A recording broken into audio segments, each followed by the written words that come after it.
Hey everyone, it's Greg again, and I'm back for episode 4 of GG3.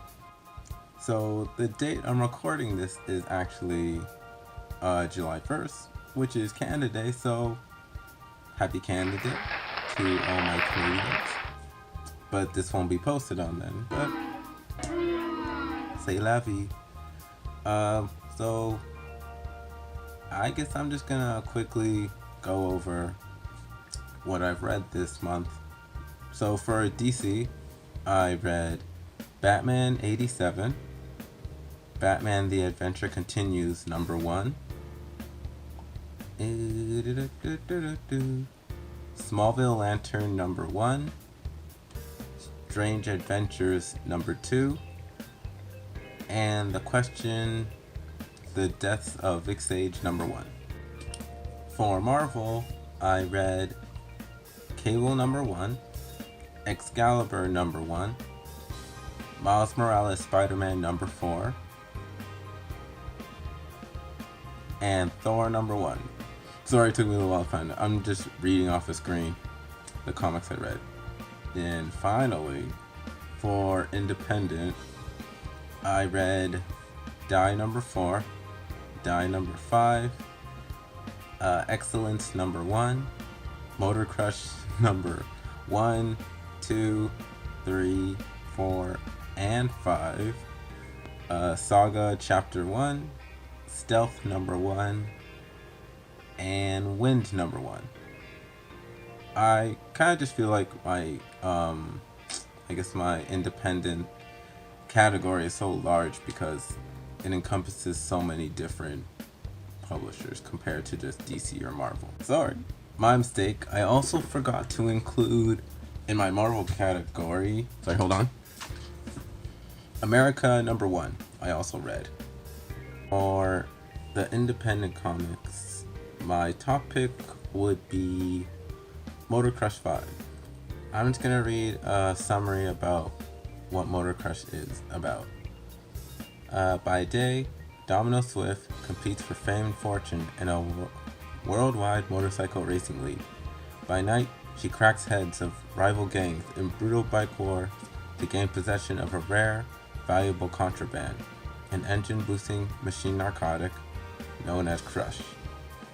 Now, I guess I would say I picked Motor Crush because based off of that summary, I guess, and based off of what happened in #5, which is obvious what would happen in any story, something happened in it which I did not foresee happening, and it just shows, I guess, where the story can go, and it seems like it'll be really good.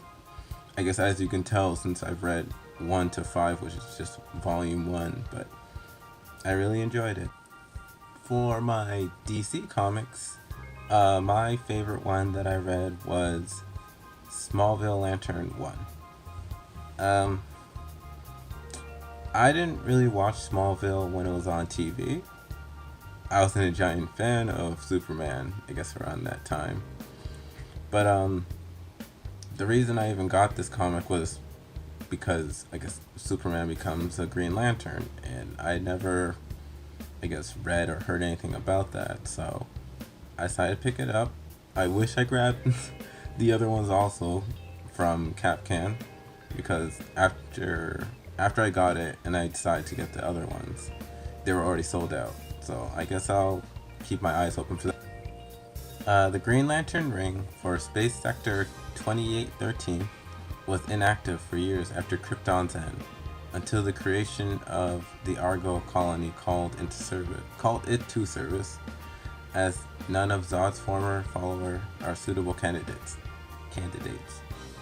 The ring search brings it to the nearest Kryptonian it can recruit, which I'm sure we can guess who it is. For Marvel, it's kind of between two comics, but I would pick Thor 1 as my top pick. In case you guys want to know, my second pick was America #1. Initially, when I was gonna read Thor 1 based off of my friend's recommendation, I found, I guess, the director's cut, which I didn't know they had director's cuts of comics, and I saw it was 100 pages. So I was gonna initially write it off, but then I just found I guess the regular version, whatever, and I read that. So, yay! A summary of Thor is: the prince is now a king. All Asgard lies before Thor, the god of thunder. And after many months of war, the 10 realms are finally at peace. But the skies above the realm, eternal, are never clear for long. The black winter is coming. Now, I don't really know if I have like a reason specifically for liking Thor more. The story was, I guess, interesting, and I guess basically where it's going, it seems like it could be really good. So just as a recap, my 3 top picks were Motor Crush number 5, Thor number 1, and Smallville Lantern number 1. Now don't forget, if you guys want me to read anything within this next month period, send me a message at my Instagram, which I'll put at the bottom of the screen. Or I guess if you know me in person, just ask me in person, and I'll try to make a note of it to write it down or whatever and read it. But yeah, I hope everyone stays safe, reads lots of comics, and I'll see you later. Peace.